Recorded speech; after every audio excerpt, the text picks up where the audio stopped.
यहाँ पे कहानी नहीं, घटनाएं सुनाई जाती है।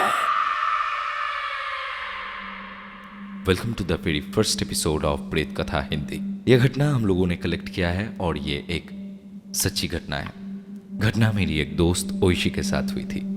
बचपन से ही हम लोग स्कूल में साथ पढ़ते थे और अभी हम लोग यूनिवर्सिटी में एक साथ ही है। इवन अभी भी हम लोग एक ही फ्लैट में ही रहते हैं। घटना के बारे में कहूँ तो मेरी उस दोस्त की पूरी जिंदगी ही बदल गई इस घटना के बाद। बात तब की है जब हम लोग क्लास 9 में थे। स्कूल से लौटते वक्त कुछ दिन से ओइशी गौर कर रही थी, जब भी वो स्कूल से घर के लिए निकलती एक काला बुर्खा पहने हुए औरत उसके पीछा करती रहती थी। शुरुआत में तो उसने भी नजरअंदाज कर दिया, पर उसके बाद हर दिन वो उसे देखती थी। काला बुर्खा पहनकर कोई उसके पीछे पीछे आ रहा है। उसने फिर सोचा कहीं बच्चा चोरी करने वाला तो नहीं। इस डर से वो अगले कुछ दिन संभाल कर स्कूल आने जाने लगी। फिर कुछ दिन बाद उसने उस महिला को नहीं देखा। जो भी हो, एक दिन फिर वो स्कूल से लौटकर खाना पीना खाने के बाद बेड पर लेट के रेस्ट कर रही थी कि नींद में उसने एक सपना देखा। सपने में उसने देखा कि उसकी मौसी विदेश से उसके लिए एक गिफ्ट लाई है और वो खुद अपने हाथों से उसे वो गिफ्ट दे रही थी। वो बहुत ही खुश होकर उस गिफ्ट को ले ही रही थी, तभी उसने वहां पर सपने में उस महिला को देखती है, वही बुर्खा वाली महिला को। इस घटना के बाद वो जब भी स्कूल आती जाती तब वो महिला उसके पीछे पीछे जाती थी, और जब वो अपने घर लौट कर आती थी तब भी वो बुर्खा पहने वाली महिला घर में दिखती थी। जब वो अपने घर वालों को इस सारी घटना बताई तब घर वालों ने बहुत ही मजाक किया और हंसी में उड़ा देते हुए कहा कि ये उसके मन का भ्रम है। इसी बीच एक दिन वो अपने रूम में बैठकर कहानी की किताब पढ़ रही थी, तभी उसे लगा कि दरवाजे के पास कोई छुपकर उसे देख रहा है और उसके गर्दन घुमाते ही जैसे लगा कि कोई दरवाजे के पास से चला गया। थोड़ा डर लगा उसे, पर उसने सोचा कि शायद आरव होगा। आरव उसका छोटा भाई है। लेकिन तभी वो सुनती है कि आरव नीचे खेल रहा है। तब वो बहुत डर जाती है। फिर उसके अगले दिन ही वो एक सपना देखती है। वो देखती है कि वो बुर्खा पहने वाली महिला उसके सामने आती है और कहती है, मैं रहना चाहती हूँ, मैं तुम्हारे साथ रहना चाहती हूँ। वो उस महिला का चेहरा नहीं देख पा रही थी। वो लंबी थी और पूरा चेहरा उस काले बुर्खे से ढंका हुआ था। वो महिला सपने में उसे कह रही थी कि वो उसके साथ रहना चाहती है। तो वो सपने में ही बोल पड़ी उसे, मुझे आपसे डर लगता है, मैं नहीं रहूंगी आपके साथ।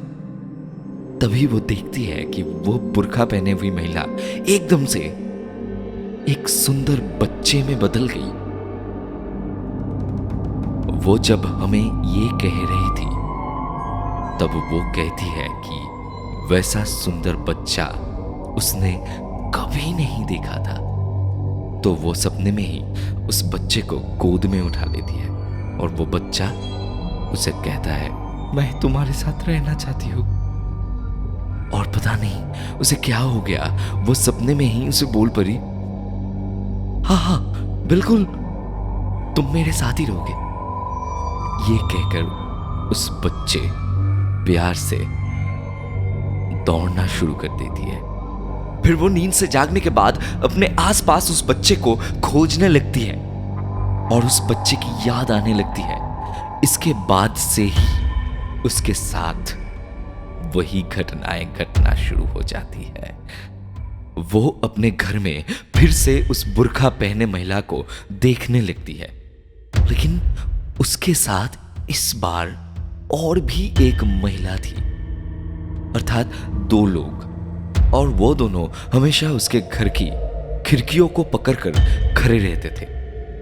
ये वो अपने घर वालों को बार बार बताती, लेकिन उसके घर वाले उसके मन का भ्रम कहकर टाल देते थे। वो रोती है, चिल्लाकर कहती थी,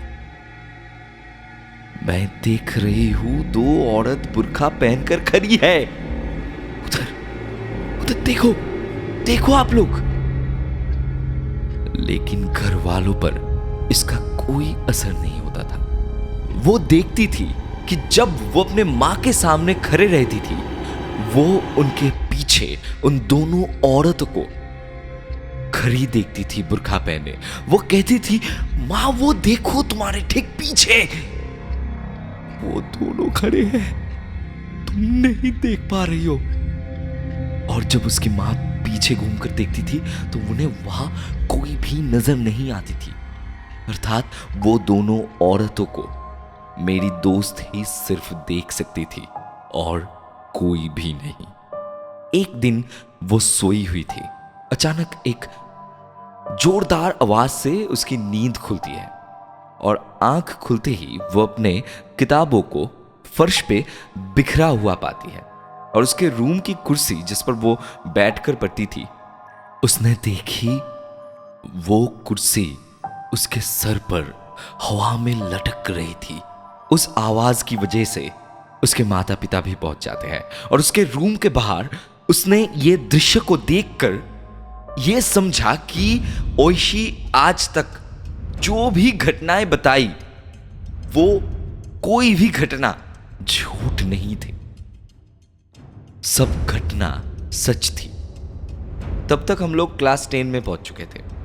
उसके मां उसे बहुत से ओझा तांत्रिक के पास लेकर गई थी, लेकिन कोई भी उसके काम नहीं आ रहा था और सब कुछ अलग सा होते जा रहा था। अब चीजें बदल रही थी धीरे धीरे करके। अब वो जब सोती थी और कोई भी सपना देखती थी तो वो हकीकत में बदल जाता था, जैसे मतलब उसे सपना भी नहीं कह सकते थे। वो जब भी सोती थी उसके कान में आकर कोई कहता था कि आज ये होने वाला है, कल वो आने वाला है, और वो सब होता था। लेकिन एक दिन वो बहुत डरी हुई थी क्योंकि जब वो नींद में थी तो किसी ने आके उसके कान में ये बताई कि शुभम वो और नहीं बचेगा। शुभम उसके चाची का बेटा है। इसके बीच में एक बात बताओ, उसके माता पिता विश्वास करते थे लेकिन उसके बाकी परिवार वाले उस पर भरोसा नहीं करते थे। तो क्या हुआ, ओइशी बहुत डर गई थी और दौड़ते दौड़ते वो अपने चाची के पास गई और उनसे पूरी घटना के बारे में बताया और कहा कि शुभम को बहुत ही ध्यान रखने के लिए। इस बार भी उसकी चाची ने और बाकियों ने उसके बातों पर भरोसा नहीं किया और सोचा कि वो बहुत प्यार करती है शुभम से, इसीलिए शायद उसके लिए चिंता कर रही है। लेकिन उसके बोलने के ठीक 1 सप्ताह के अंदर शुभम की मौत हो जाती है और उसकी मौत पानी में डूबकर होती है। इस घटना के ठीक 1 महीने बाद उसे फिर कहती है कान में उसकी मासी, जो कि 9 महीने की प्रेग्नेंट है, उनका बच्चा जन्म के ठीक बाद ही मर जाएगा। अब यह सपना है कि भविष्यवाणी है ये तो नहीं पता, लेकिन जब यह सपना आया, ओइशी ने सपने में देखा वो छाया मूर्ति, मतलब वो बुर्खा पहनी वाली औरत जो ओइशी के एकदम कान में आके कहती है कि वो बच्चा मर जाएगा।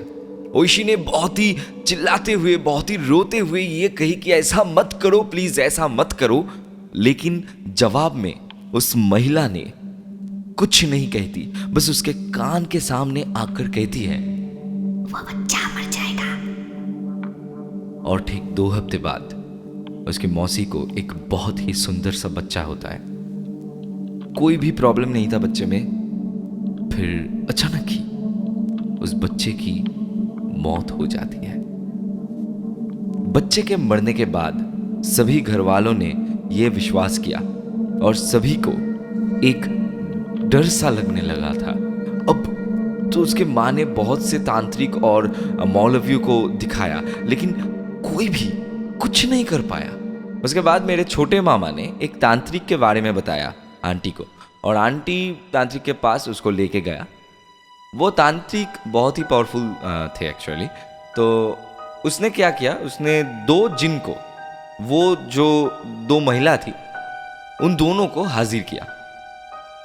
तब वो 2 जिन ये बताया कि कोई उन दोनों को ये करने के लिए बोल रहा है, और वो दोनों जाने से पहले किसी ना किसी को मार के ही जाएंगे। और फिर कुछ दिन बाद आंटी यानी ओइशी की माँ की मौत हो जाती है। बहुत ही अद्भुत तरीके से उसकी मौत हो जाती है।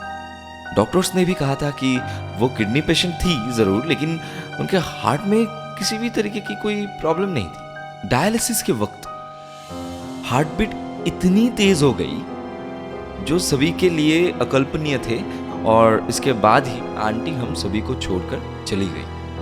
इसके बाद ओइशी को फिर किसी भी तरह की कोई समस्या नहीं हुई। भैया हो सकता है मैं वैसे पूरी तरीके से सजा कर नहीं लिख पाया, लेकिन घटना जो थी वो एक के बाद एक जैसे घटी थी, मैंने बिल्कुल वैसे ही बोला है। आप भी हम लोगों को घटना भेज सकते हैं pretkatha@gmail.com, या फिर प्रेत कथा का फेसबुक पेज इनबॉक्स में आप लिख के भेजिए घटना। तो सब लिंक जो है, लिंक दे रहा हूँ डिस्क्रिप्शन सेक्शन में और कमेंट सेक्शन में। बहुत ही डरावना एक घटना था। जब रिकॉर्ड कर रहा था लग रहा था कि नीचे कोई है, पीछे कोई है, ऐसे वैसे लग रहा था। तो कैसा लगा ये पहला एपिसोड? शनिवार को प्रेत कथा का एपिसोड आएगा, और यहाँ पे कहानी नहीं, घटना ही सुनाई जाती है।